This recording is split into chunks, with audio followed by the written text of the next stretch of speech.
Marisol Halili, TV5. Magandang hapon po, Yusek. Yusek, a private citizen filed a letter of sentiment before ICI yesterday, asking the ICI to look into the possible ties between First Lady Liza Marcos and Maynard Ngu. Your thoughts on this po? Unang-una po ay ang isang nagpamigay o nagbigay ng letter of sentiment. Kung di tayo nagkakamali, ito ay nangangalang John Santander. Para siyang isang nuisance candidate na parang binigyan ng pera para bumili ng suka at isinabay ang pagbibigay ng letter of sentiment para dalhin sa ICI. Kung inyo makakahalubilo muli ang isang John Santander, maaari po ba niyong itanong sa kanya kung alam ba niya ang mandato ng ICI? Alam naman natin ang mandato ng ICI ay mag-imbestiga ng mga maanumalyang flood control projects at mga infrastructure.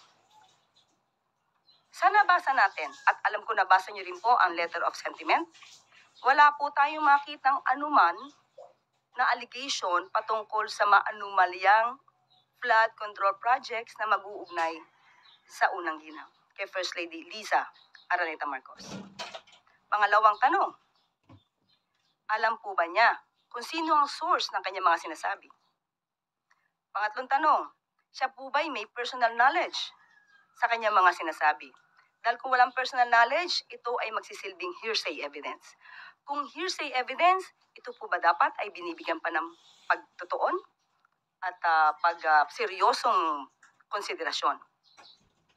Ito po ba ay isang fishing expedition lamang para siraan ang unang ginang? So, ito po naman ay nasa kamay na ng ICI. Ibinigay lamang po natin ang ating pahayag patungkol po dito dahil nabasa po natin ang letter of sentiment, pati na po ang attachments. Mismo, ang mga attachments ay walang nag-uugnay at walang naipakitang anumang ebidensya na magsasabing merong anumalyang flood control projects na pinasok ang unang ginang. Yusek, were you able to talk to either the President or the First Lady? Ano po yung nabanggit nila o naging reaction nila dito? Ang unang-unang sabi po ng First Lady ay hindi po niya ito bibigyan ng anumang pansin dahil ito po ay hearsay evidence. Alam po natin ang First Lady ay abogado rin po. Sorry, last na lang po. How do you define the relationship between the First Lady and Maynard Ngu? Wala po siyang binanggit sa atin patungkol po dyan. Binanggit lamang po niya ay patungkol dito sa letter of sentiment.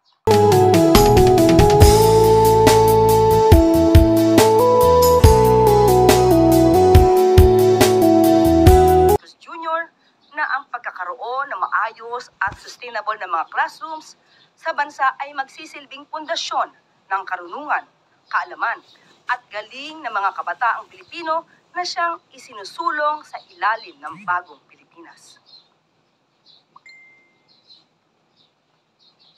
Pangulong Marcos Jr. nagsusulong sa responsible mining na naaayon sa environmental commitment ng Pilipinas. Pinangunahan ni Pangulong Ferdinand R. Marcos Jr. kaninang umaga ang pagbubukas ng Mining Philippines 2025 International Conference and Exhibition sa Taguig City. Isinusulong ni Pangulong Marcos Jr. ang responsableng pagmimina na naaayon sa international environmental commitment ng Pilipinas. Sa kanyang mensahe, binigyan diin ng Pangulo na itinataguyod ng kanyang administrasyon ang isang pagmimina na may pananagutan sa batas, bukas para sa lahat, at may matatag na pundasyon sa harap ng pabago-bagong panahon sa bansa. Dagdag pa ng Pangulo, ang bawat operasyon ay kinakailangan na aayon sa environmental commitment, kabilang na ang Paris Agreement at ang Philippine Energy Plan, upang masiguro na hindi masisira ang kalikasan sa layuning mapaunlad ang bansa. Ayon sa Pangulo, walang puwang sa Pilipinas ang irresponsible mining. Naniniwala ang Pangulo na dapat nagsusulong ng maunlad na komunidad ang pagmimina at hindi sisira sa kalikasan. Tiniyak din ng Pangulo na mahigpit na ipatutupad ng gobyerno ang batas laban sa responsible mining. Sa gitna ng pagsusulong para sa kaunlaran, binigyan din ng Pangulo ang kahalagahan ng transparency sa mga kikitain mula sa pagmimina na dapat ay magbubukas ng mga paaralan, hospitals at mga kalsada na magsisilbing tulay tungo sa kaunlaran ng bansa. Itinuturing ni Pangulong Marcos Jr. hindi lang blessing ang mining industry sa bansa, kundi isang responsibilidad na may malaking kontribusyon sa electric vehicles, batteries at bagong teknolohiya sa bansa. At naglalayong isulong ang clean energy. Nananawagan din ng Pangulo na sama-samang paghubog sa mining industry na pwedeng ipagmalaki ng bansa na magsisilbing haligi ng kaunlaran at huwaran ng sustainability. The story of mining in our country is a story of our people, of how we optimize what we have to create a better future for everyone. We are offered the chance to help power the global green transition and to ensure that this progress uplifts every Filipino. Mining should build communities, not burden them. We must power the future without endangering the earth that sustains us. The wealth from our soil should translate into schools for our children, hospitals for families, and roads that link people with opportunities. At maaari na po akong tumanggap na inyong mga katanungan. First question, Maricel Halili, TV5. Magandang hapon po, Yusek. Yusek, a private citizen filed a letter of sentiment before ICI yesterday, asking the ICI to look into the possible ties between First Lady Liza Marcos and Maynard Ngu. Your thoughts on this po? Unang-una po ay ang isang nagpamigay o nagbigay ng letter of sentiment. Kung di tayo nagkakamali, ito ay nangangalang John Santander. Para siyang isang nuisance candidate na parang binigyan ng pera para bumili ng suka at isinabay ang pagbibigay ng letter of sentiment para dalhin sa ICI. Kung inyo makakahalubilo muli ang isang John Santander, maaari po ba niyong itanong sa kanya kung alam ba niya ang mandato ng ICI? Alam naman natin ang mandato ng ICI ay mag-imbestiga ng mga maanumalyang flood control projects at mga infrastructure. Sa nabasa natin, at alam ko nabasa niyo rin po ang letter of sentiment, wala po tayong makitang anuman na allegation patungkol sa maanumalyang flood control projects na mag-uugnay sa unang ginang kay First Lady Liza Araneta Marcos. Pangalawang tanong, alam po ba niya kung sino ang source ng kanyang mga sinasabi? Pangatlong tanong, siya po ba'y may personal knowledge sa kanyang mga sinasabi? Dahil kung walang personal knowledge, ito ay magsisilbing hearsay evidence. Kung hearsay evidence, ito po ba dapat ay binibigyan pa ng pagtutuon at seryosong konsiderasyon? Ito po ba ay isang fishing expedition lamang para siraan ang unang ginang? So, ito po naman ay nasa kamay na ng ICI. Ibinigay lamang po natin ang ating pahayag patungkol po dito dahil nabasa po natin ang letter of sentiment, pati na po ang attachments. Mismo, ang mga attachments ay walang nag-uugnay at walang naipakitang anumang ebidensya na magsasabing merong anumalyang flood control projects na pinasok ang unang ginang. Yusek, were you able to talk to either the President or the First Lady? Ano po yung nabanggit nila o naging reaction nila dito? Ang unang-unang sabi po ng First Lady ay hindi po niya ito bibigyan ng anumang pansin dahil ito po ay hearsay evidence. Alam po natin ang First Lady ay abogado rin po. Sorry, last na lang po. How do you define the relationship between the First Lady and Maynard Ngu? Wala po siyang binanggit sa atin patungkol po dyan. Binanggit lamang po niya ay patungkol dito sa letter of sentiment. Salamat po. Next question, Job Manahan, ABS-CBN. Hello po, Yusek. Good morning po. Just confirming the reports, if former Ombudsman Merceditas Gutierrez was appointed as chairman of the National Senior Citizens Commission. Confirmed. Kailan po siya in-appoint at hanggang kailan po yung term niya? Mag-expire po ang kanyang term hanggang sa September 17, 2031. May we get the wisdom po behind the appointment of former Ombudsman Gutierrez? May reason kung bakit siya na-appoint doon sa position. Unang-una naman po, ang gusto ng Pangulo kapag po ito'y kanyang itinalaga ay dapat na magiling na isang leader at isang magaling na namumuno. Just a follow-up, meron na po bang iisip or nakita yung Pangulo na susunod na Justice Secretary? Sa ngayon pa rin po, Si OIC, ang OIC po na si Yusek Vida pa rin po ang nanatiling OIC ng DOJ. Next question, Ivy Reyes, Bilyonaryo.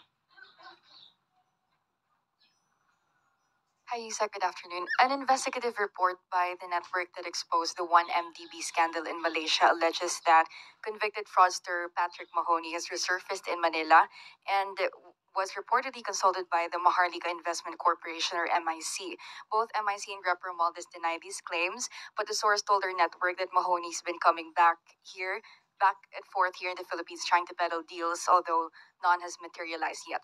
Has the MIC previously consulted foreign advisors? And if so, would the admin be willing to disclose names? Unang-una po, hindi po natin masasagot kung ano po ang kaugnayan ni Congressman Romualdez. Ang masasagot lamang po natin kung ano po ang sinabi ng MIC. Yan po ay mariing pinabulaanan ng MIC at meron nga po silang official statement at akin lamang pong babanggitin ang parte nito. These reports contain false, baseless, and damaging allegations suggesting that an individual named Patrick Mahoney serves as an advisor, consultant, or affiliate of MIC. MIC categorically denies these claims and clarifies that Mr. Mahoney has not been and has never been engaged by MIC in any capacity, whether formal or otherwise. Next question, Samuel Medinilla, Business Mirror.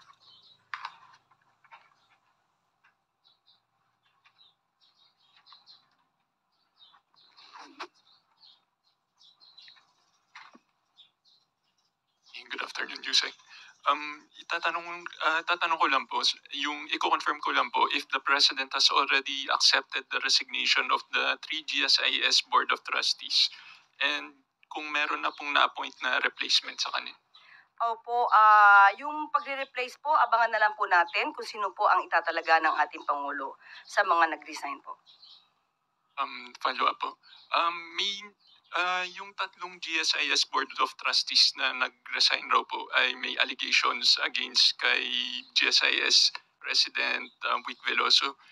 Meron na po kayang reaction dun si Pangulo regarding dun sa allegations nung Sa nag-resign? ngayon po, malalim pa rin po ang pag-aaral na ginagawa dyan at lahat po ng aligasyon ay hindi po ito tutulugan ng Pangulo at aaraling mabuti kung ito ay may katotohanan po. So makakaasa po kayo na gagawin po ito ng aksyon ng Pangulo. Pero under investigation na po to ng concerned government agency. Sa parte po ng Pangulo, siya po mismo ang nag-aaral dito. Thank you po. Next question, Vance Fernandez, Police Files.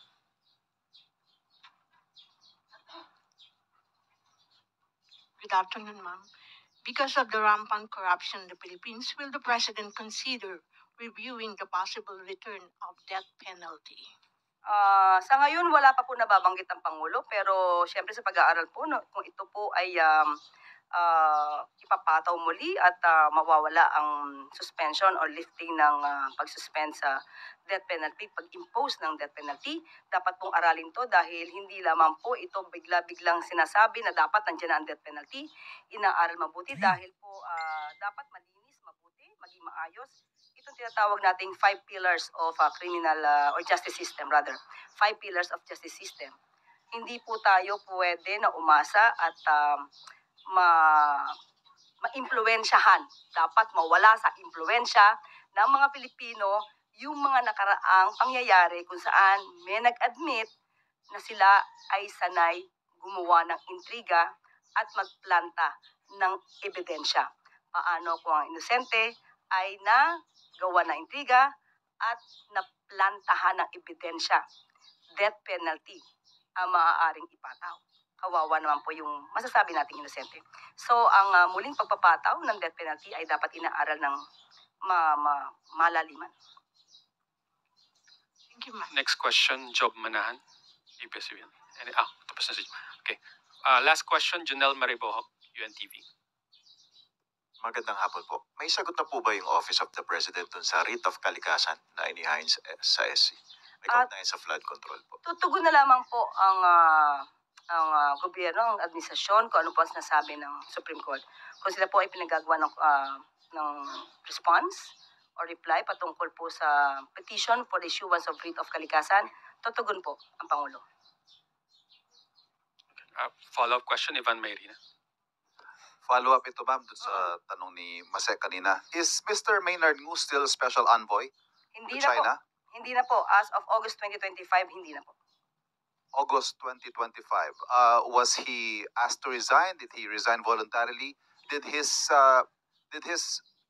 supposed alleged involvement in the flood control scandal have anything to do with him ceasing to be a special envoy? Nag-expire po kasi ang term niya. Tapos na po. 6 months lamang po yun. So, hindi naman po ni-renew. Expired na ang term. Okay. Ma'am, tungkol po dun sa binanggit nyo kanina kay Mr. Santander, yung mga ganong action po ba, are those encouraged? Do you encourage the public to go to the ICI to volunteer leads or information? Depende. Regardless kung kanino man po ito tutungo, regardless kung kaalyado o hindi. Depende. Pwede nating encourage kapag sila ay kompleto ng ebidensya. Kung meron patutunguhan, vetted. Pero kung ito po ay paraan lamang para magkaroon ng fishing expedition, para ang ICI ang gumawa ng paraan para mag-imbestiga sa mga akusasyong wala namang basihan, hindi po kasi yata yun ang mandato ng ICI. Dahil ang mandato ng ICI, diretso tayo sa mga maanumalyang flood control projects at infrastructure. So, kung ito po ay mayroong mga ebidensya at masasabi nating verified yung kanilang mga dokumento at sila ay may personal knowledge, dapat lamang po nilang itong dalhin sa ICI. But isn't that the whole point, ma'am, of providing leads para nga po mas maimbestigahan ng malalim? Kung may lead, the problem with the letter of sentiment, ni walang lead tungkol sa flood control projects at sa infrastructure. So anong lead ang binibigay ni Mr. John Santander? Yun ang dapat malaman ng mga tao, ng mga kababayan natin. Hindi dapat gumawa lamang ng letter at sabihin na imbestigahan ito dahil marami na pong mga issues na ang iniimbestigahan ng ICI, mga issues na may mga ebidensya, may mga issues na dapat talaga imbestigahan. Huwag na po silang magdagdag kung ang balak lamang po nila ay isang fishing expedition.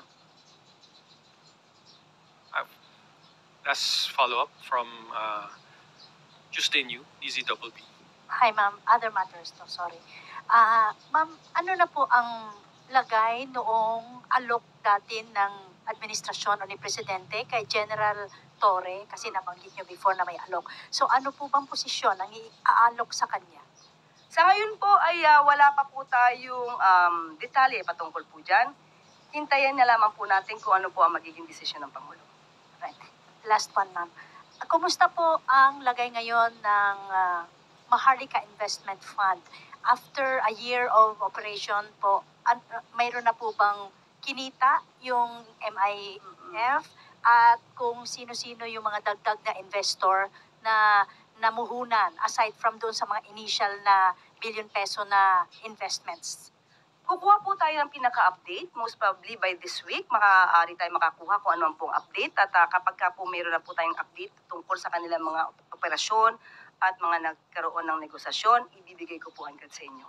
Salamat po. Okay, that's the last question, Yusek. Maraming salamat.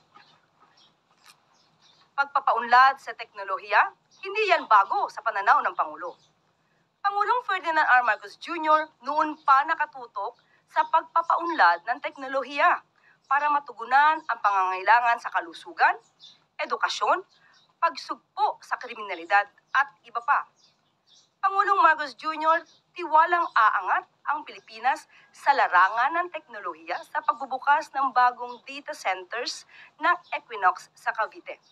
Muling binigyan diin ni Pangulong Marcos Jr. ang commitment ng pamahalaan na maiangat ang pamumuhay ng taong bayan dala ng pag-unlad ng bansa sa larangan ng makabagong teknolohiya.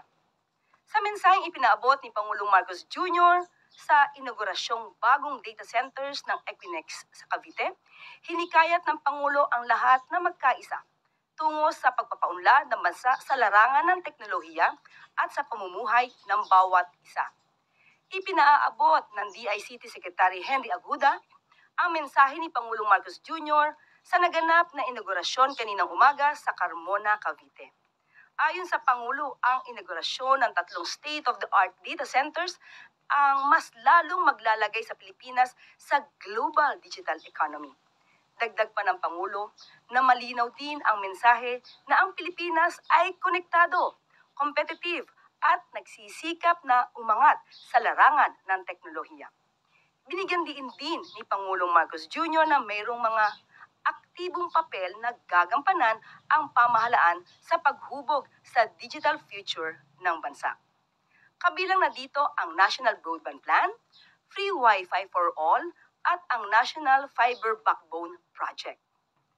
Pinasalamatan naman ni Pangulong Marcos Jr. ang Equinix para sa tiwalang pinagkaloob nila at ang pag-invest sa bansa at sa kakayanan ng mga Pilipino.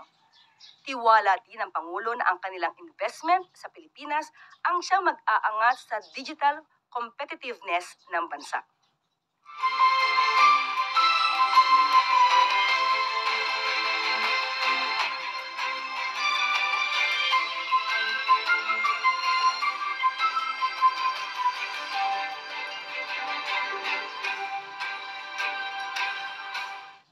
Good news! Philippine Navy, Philippine Air Force at NICA makakatanggap ng kanilang performance-based bonus bilang pagpupugay sa kanilang serbisyo at sakripisyo para sa bayan.